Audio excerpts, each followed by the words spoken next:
Hi guys, Ms. Subin here. So what I'm going to be doing today is showing you how to do fraction to decimal conversion. Now for today's lesson, I am okay with you using a calculator as long as you know what you're doing. All right. Our objective for today we will review how to convert values between fractions and decimals without changing their values. Again, good news, today you can use the help of a calculator. Make sure you're using a device that is different than the one you were currently using, just so that you don't get knocked out of the video. All right, fraction or mixed number to a decimal conversion. Every fraction is a mini division problem. You've known this for a long time, but we can use this to our advantage. We can convert any fraction by dividing the numerator by the denominator. And that's really it. So let's do an example, or see an example. 1/2 numerator divided by denominator, 1 divided by 2. If I put that in my calculator, I'm going to get 0.5. Example 2, 3/20, or 3/20, is just 3 divided by 20, which gives me 0.115, oh wait, sorry, 0.15, or 15/100. Please do not round. This changes the value and makes the answer incorrect. So let's go ahead and give this a try. First one we have here is 9 divided by 10. Well, or sorry, 9/10. 9/10 is just going to be 9 divided by 10. I put that in my calculator. I'm going to get 0.9, or 9/10. And that's it. That's my answer. All right, then let's try 6/4. It's an improper fraction, but because the numerator is bigger than the denominator, but the process will remain the same. So I'm going to do the numerator divided by the denominator. 6 divided by 4, when I put that in my calculator, I get 1.5, or 1 5/10, and that's my answer, and I'm done right there. Next problem is 7/20.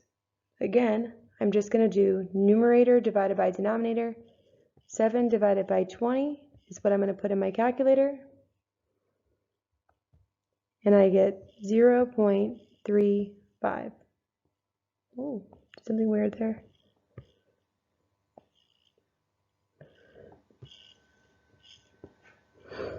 And there's my answer.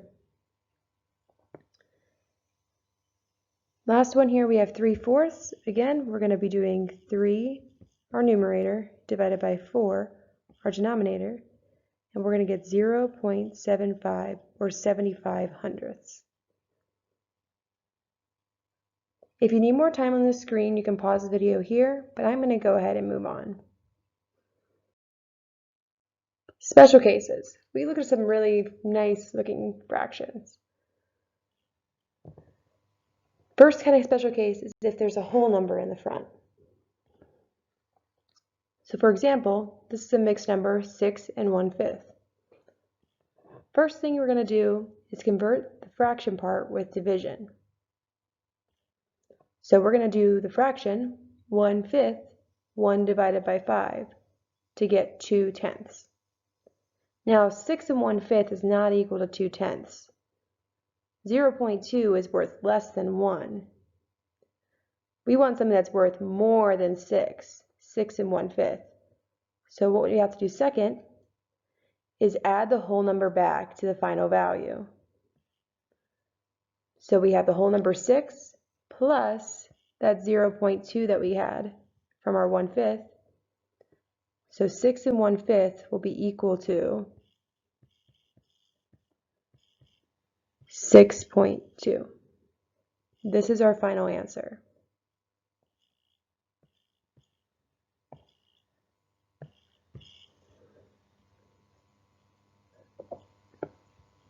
There's another kind of special case. if there is a repeating decimal. Sometimes you'll get an answer that has one or more numbers repeating. You just need to use your notation to show the true value. So again, we don't want to round. We just want to show that it is a repeating value. First example is 2/3. I'm going to put that in my calculator. I get 2 divided by 3.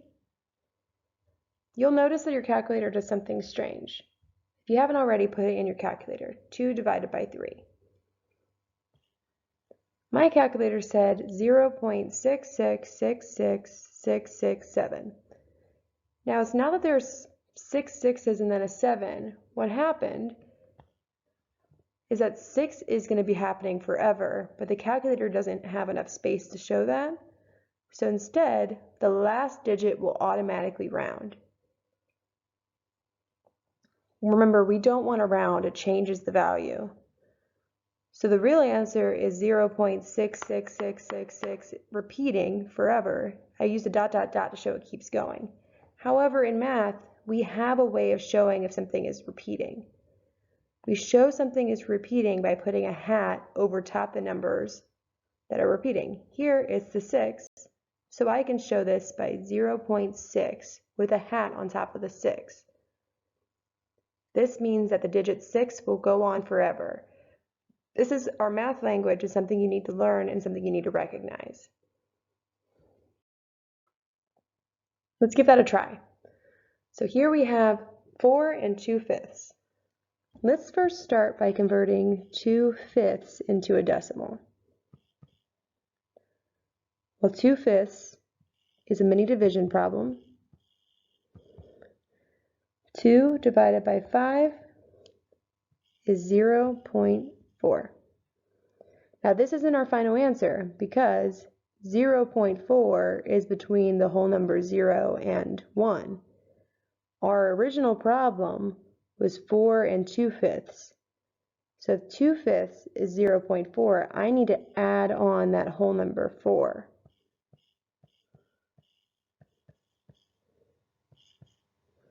Well, 4 plus 0.4 is going to be 4.4. That is our final answer.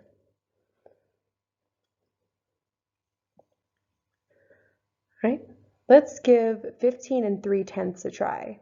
The reason I'm picking that one to go next is because it's very similar. If you want to try this one without me first, you can pause me here and try the problem and see if you get the same answer. All right, so again, first thing I'm going to do is I'm going to convert the fraction part of the number, of our mixed number, which would be 3/10. 3/10 is a fraction, so I can divide numerator divided by denominator, and I'll be left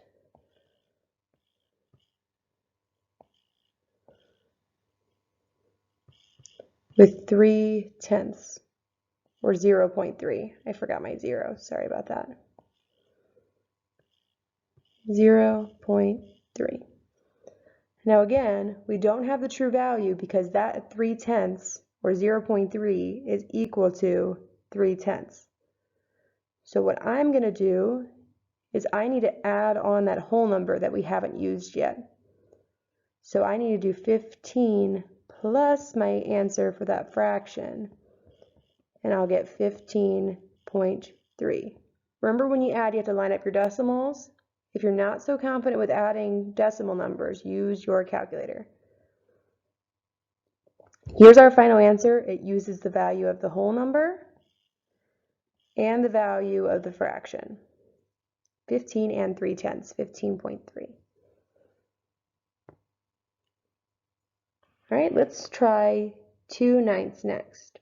This one's not a mixed number because there's no whole number in the front. However, we do have a possibility of a repeating decimal.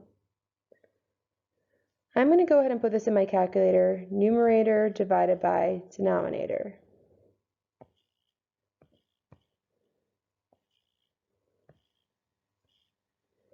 When I put 2/9 into my calculator, 2 divided by 9, I get 0.2222. This goes on forever. Now we can't spend the rest of our life sitting here writing 2's. And even if we spent our whole life doing it, it wouldn't be long enough because the 2's go on forever. So instead we're going to use our math language to show that the 2 is repeating. I'm going to rewrite this as 0.2. You only have to write it the first time. And then we'll just put a little hat on it. The hat is just a straight line.